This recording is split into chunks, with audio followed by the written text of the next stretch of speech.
Hello friends, my name is Dr. Sumit Kesarkar and I will be your host throughout this video which discusses the origin, history, golden period and the subsequent decline of Ayurveda. We start with an introduction to the term Ayurveda. The term Ayurveda is composed of two baseonyms, Ayu and Veda. Ayu is derived from the primary word Ayus, meaning life. The baseonym Ayu is explained in Charak Samhita Sutrasanam as a combination of Sharir or the destructible body, Indriya or the sense entities in micro and macro forms, Sattva or the mind, and Atman or the indestructible soul. The word Veda originates from the word Vid, which means knowledge. Thus, Ayurveda roughly translates as the knowledge of life. The origin of Ayurveda could be roughly traced back 5000 years, when writing was not even evolved in its physical forms. It is believed that the Vedic knowledge was passed through cognition or was gained through meditation. Knowledge of the use of various methods of healing, prevention, longevity, and surgery came through divine revelation. These revelations were transcribed from the oral tradition into book form, interspersed with other aspects of life and spirituality. The earliest scripts would have been written on perishable materials such as Bhojpatra, which is the bark of the Himalayan plant Betula utilis. The manuscripts could not be preserved over time or required utmost care due to the perishable nature of Bhojpatra, and subsequently the later scripts were inscribed on stone and copper plates.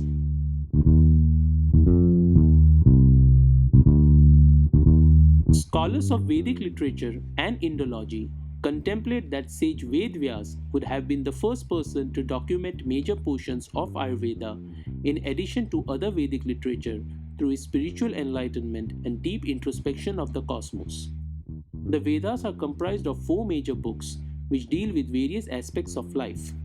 They are Rig Veda, Samaveda, Yajur Veda, and Atharva Veda. Of all the four Vedas, the Rig Veda is accepted as the oldest surviving treatise on the planet, dated as long back as 3000 BC.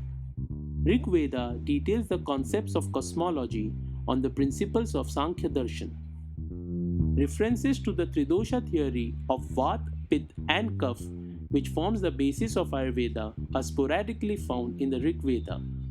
Herbs and their use as medicines and pathogens or krumis are also discussed. However, it is in the Atharva Veda where major references of Ayurveda are found.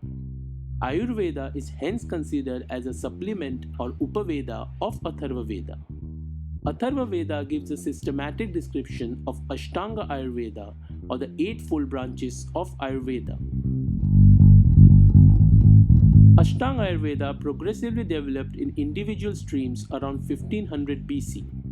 The 8 branches of Ayurveda are Kaya Chikitsa, which could be equated to internal medicine, Shalya Tantra to surgery, Shalakya Tantra to the study of head and neck, ophthalmology and otorhinolaryngology, Agada Tantra to toxicology, Bhuta Vidya to spiritual healing and psychiatry, Kaumar Bhrutya and Prasuti Tantra to the study of pediatrics and gynecology, Rasayan to the study of geriatrics and rejuvenation, Vajikaran to the study of reproduction and fortification of carnal pleasures.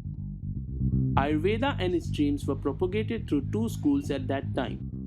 Atreya Sampradaya, or the school of physicians, of which Charak Samhita is a major treatise, Dhanvantri Sampradaya, or the school of surgeons, of which Sushruta Samhita serves as a major treatise. These two schools made Ayurveda a more scientifically verifiable and classifiable medical system. Ayurveda practice was at its peak in the Buddhist era around 520 BC. This period saw the growth of Rasa Shastra and Siddha medicine, which is marked by the prominent use of mercury, sulfur, and metals in conjunction with herbs to prepare medications. Prior to this, Ayurveda medicines were only constituted of herbs and certain minerals. Due to the rich progress of Ayurveda formulations during this period, and their high effectiveness, the science was highly patronized, with many foreign scholars visiting India to learn this craft. This period hence could be classified as the golden period of Ayurveda. However, the Buddhist era could also be marked as the pivotal point for the decline of Dhanvantri Sampradaya, which specialized in Shalya Tantra or surgery. Emperor Ashoka, around 304 BC to 232 BC, influenced by the Buddhist teachings after the famous Kalinga War, implemented the path of peace and spirituality, thus refraining from injury and bloodshed. The decision had a massive impact, and by 250 BC, Ayurveda Shalya Tantra was almost non existent.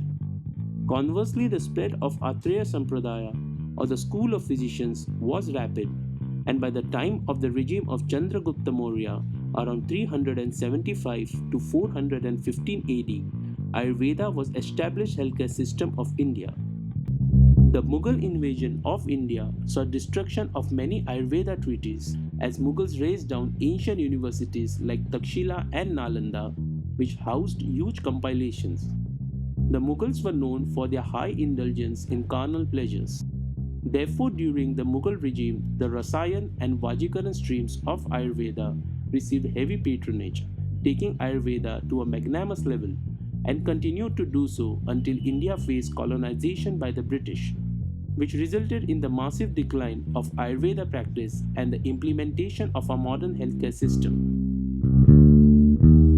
I hope this video was informative and made the subject clear. Thank you for watching.